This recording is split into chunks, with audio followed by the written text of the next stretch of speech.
Жители и организации Альметьевска за 4 дня собрали 12 тонн гуманитарной помощи. Это вещи первой необходимости, одежда, обувь, продукты питания. Привозили на грузовиках, на своих машинах и из ближайших магазинов. Уже около 90 человек пришло, что вот мы набрали, получается, такой объем гуманитарной помощи.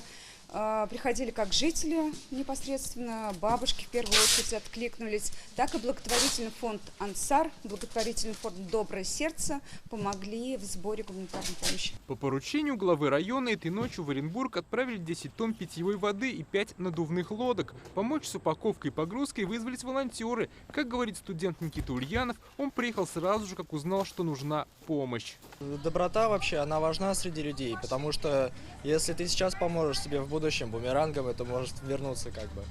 Да и просто любая помощь меня как-то тепло на сердце такое дает.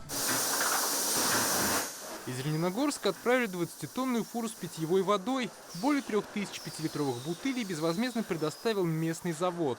В праздничный день на погрузку вышла дежурная смена. В Оренбургской области фуру встретят представители национально-культурной автономии татар. Они раздадут воду всем нуждающимся.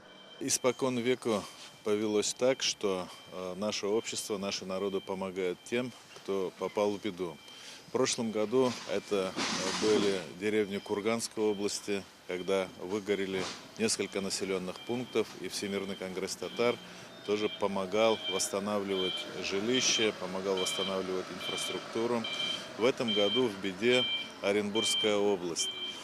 Хотя непосредственно татарские деревни не пострадали, здесь помощь оказывается ни в коем случае не по национальному принципу. Необходимые вещи отправили с казанского штаба «Мы вместе» на Горького, 12. Сбор гуманитарной помощи организовали активисты молодой гвардии. Казанцы и организации привезли теплую одежду, электрические обогреватели, школьные принадлежности, постельное белье и предметы быта. Грузовик выехал сегодня в 6 часов вечера. По решению Рустама Минниханова из Казани для жителей Оренбургской области отправили более 30 тонн бутилированной воды. Ее на 3 большегрузах довезли сотрудники МЧС. В Татарстане прием гуманитарной помощи продолжается, пока в этом есть необходимость. Дмитрий Аринин, ТНВ, Татарстан.